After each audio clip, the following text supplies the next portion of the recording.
Assalamualaikum warahmatullahi wabarakatuh. Perkenalkan, saya Fifa Zahra NIM 118230019. Video ini saya buat untuk memenuhi persyaratan kelulusan dalam mata kuliah Kadaster Multiguna 2021. Adapun tiga pokok bahasan yang akan saya sampaikan dalam video ini, yang pertama yaitu mengenai perkembangan informasi dan teknologi dengan adanya Permen ATR BPN tentang pengukuran 3 dimensi. Yang kedua yaitu mengenai keterbatasan yang ada di semester ini dalam kuliah Kadaster Multiguna. Yang ketiga yaitu mahasiswa yang paling effort dan tidak effort di kelas maupun di dalam kelompok tugas besar.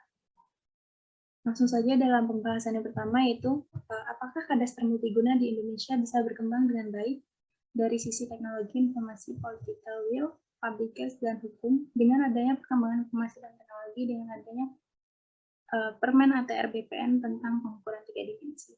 Menurut saya, dari perkembangan teknologi dapat mengiringi terlaksananya pengukuran 3 dimensi dengan baik, seperti yang tertera di Permen ATR BPN nomor 16 tahun 2021 dalam pasal 19D.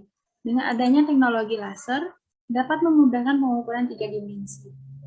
Kemudian, dari sisi teknologi informasi juga perlu dilaksanakan manajemen data-data untuk memberikan informasi yang lengkap dan terkini.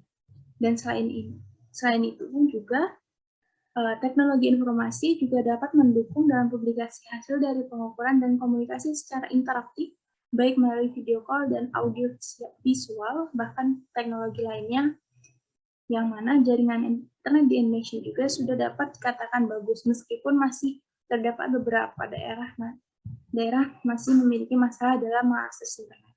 Dengan begitu, Indonesia akan memiliki sistem pendaftaran tanah yang modern. Selanjutnya, dari sisi political will, masyarakat Indonesia akan memiliki tingkat kepercayaan tinggi dan merasa aman bila pemerintah Indonesia memiliki komitmen yang kuat dalam melaksanakan pengukuran 3 dimensi. Kemudian dari sisi public health, menurut saya ini perlu dilakukan karena dalam Kadaster Multiguna adalah himpunan data dalam skala besar dari sistem informasi pertanahan.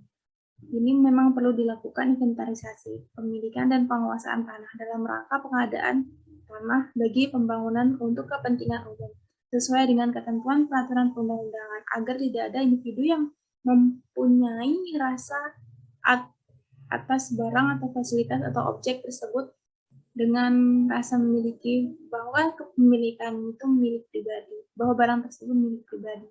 Selanjutnya dari sisi hukum, tertera pada pasal 41A, yaitu bahwa dalam hal perbaikan peta, pendaftaran,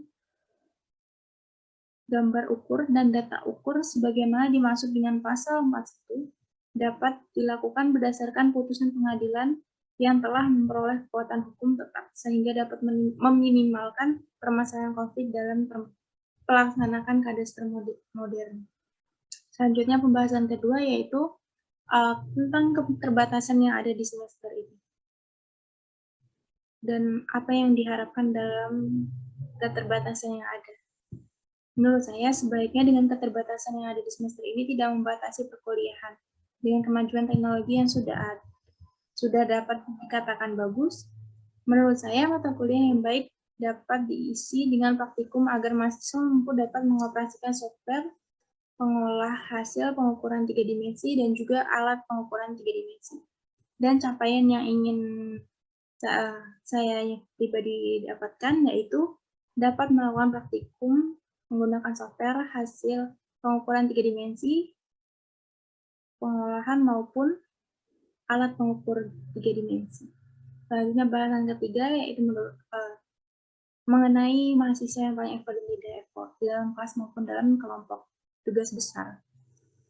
Menurut saya tidak ada mahasiswa yang paling effort di dalam kelas maupun dalam tugas besar.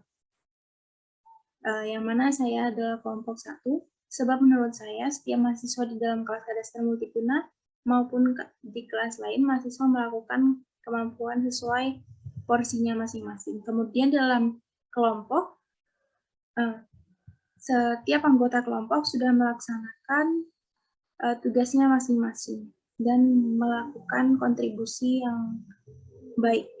Terima kasih. Wassalamualaikum warahmatullahi wabarakatuh.